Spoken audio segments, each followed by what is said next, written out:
Salut, dans cette vidéo, je vais te montrer comment utiliser Photopea. Alors, Photopea est une plateforme qui te permettra de pouvoir faire des modifications de photos directement en ligne. Alors, sans plus tarder, on va se lancer dans l'utilisation de Photopea. Pour s'y rendre, tu vas juste entrer photopea.com sur la barre de recherche et tu seras directement redirigé là. Puis là, pour pouvoir l'utiliser, tu vas cliquer sur nouveau projet. Et là, sur nouveau projet, tu pourras tout d'abord apercevoir ces options-ci là qui te permettront de pouvoir entrer un cadre prédéfini. Donc, tu pourras entrer le nom, la largeur du cadre que tu voudras, la hauteur, les DPI, c'est-à-dire les pixels par centimètre ou bien par inch. Et là, tu pourras sélectionner ton arrière-plan si tu souhaites qu'il soit blanc, transparent ou personnalisé. On va sélectionner transparent par exemple. Et là, tout en bas, tu pourras percevoir des modèles de formats qui seront disponibles, comme par exemple des formats pour les thumbnails YouTube, pour Instagram, pour des stories Instagram et plein d'autres. Donc, on va tout simplement sélectionner notre format personnalisé qui sera de largeur à 1080 pixels et de hauteur à 720 pixels. Ensuite, on va venir là, cliquer là sur créer et là, on pourra percevoir là que notre cadre sera inséré. Donc là, on sera sur le modificateur et l'éditeur photo de Photopea qui nous permettra de pouvoir insérer toutes les modifications et toutes les personnalisations disponibles sur la plateforme. Donc, sans plus tarder, on pourra percevoir là que tout d'abord, tout en haut, on verra les options de fichiers qui nous permettront d'ouvrir, de sauvegarder, d'enregistrer et autres. Puis on verra les options d'édition qui nous permettront de copier, de coller, d'annuler, de restaurer et de faire quelques transformations basiques. Puis on verra les options de calque qui nous permettront de pouvoir insérer des calques, dupliquer des calques et rendre des objets dynamiques. Juste ensuite, on aura l'option de sélection qui nous permettront de pouvoir insérer des plages de couleurs et de sélectionner quoi que ce soit. Là, sur la section des filtres, on pourra percevoir les différents filtres qu'on pourra insérer directement sur notre photo pour avoir un rendu un peu plus différent et personnalisé.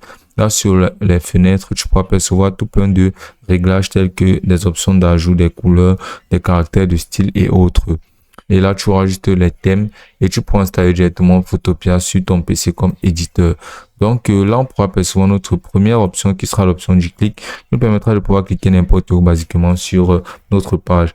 Et là, juste en bas à droite, on pourra percevoir les options de calque qui nous permettront d'insérer des calques où on pourra insérer différentes pages et différents contenus sans affecter une autre calque en simultané. Donc, on pourra sélectionner des outils. Ici, tout à gauche, ce sera la section des outils qui nous permettront de pouvoir sélectionner des outils tels que des pinceaux, des calepins, des gommes et plein d'autres outils. Donc, on va sélectionner par exemple le pinceau. Et là, on pourra sélectionner juste une couche. On pourra renommer d'ailleurs les couches. Donc, on va entrer là le nom de cette couche arrière-plan. Donc là, on va venir tout simplement, on pourra percevoir qu'on pourra dessiner ce qu'on voudra sur cette couche-ci là. Donc, basiquement, on pourra entrer et dessiner ce qu'on voudra sur cette couche. On pourra percevoir là que on aura les options tout en haut là de personnalisation de chaque outil qu'on utilisera.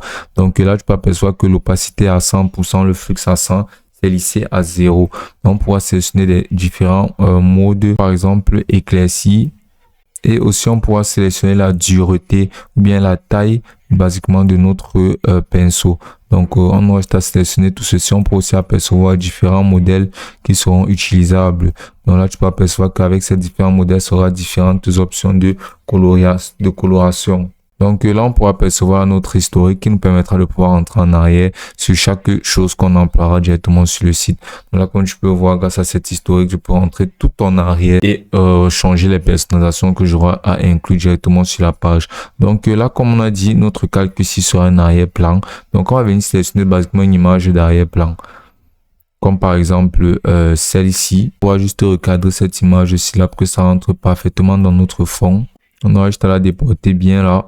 Et ensuite, là, on va venir tout simplement et réduire l'opacité ici. On va réduire l'opacité de notre arrière-plan là, comme tu peux le voir. Voilà, ça rentre déjà pas mal. Et puis, on pourra verrouiller cet arrière-plan. Simplement en cliquant là sur cette icône-ci là de cadenas. Donc, ensuite, on pourra entrer d'autres images. Tu pourras même entrer des images depuis ton PC en cliquant là sur fichier. Et puis, en cliquant là sur ouvrir et placer. Ainsi, tu auras juste à importer cette image là et l'insérer directement là sur ton fond.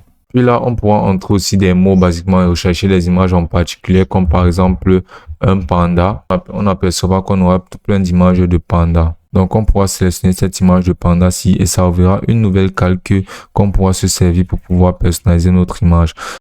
Et ensuite, on pourra basiquement couper ce panda-ci là de cette image-ci en utilisant ce qu'on appelle le lasso. On va cliquer là sur le lasso pour pouvoir l'utiliser. Donc, basiquement, on aura juste à découper tous les contours de notre panda. Là, comme tu peux le voir ici, c'est pas extrêmement précis, mais c'est viable, je pense.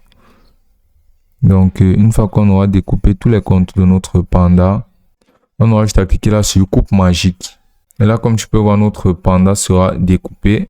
Et là, comme tu peux voir, l'image de notre panda sera découpée exactement comme on l'aura coupé au préalable. Et là, ensuite, tout ce qu'on aura à faire sera d'utiliser la souris. Et là, on pourra basiquement déplacer notre panda comme bon nous semblera. Et ensuite, on pourra utiliser l'option de floutage d'arrière-plan. On aura juste à débloquer notre arrière-plan-ci. Et ensuite, on pourra tout simplement flouter notre arrière-plan en sélectionnant les abords de notre arrière-plan.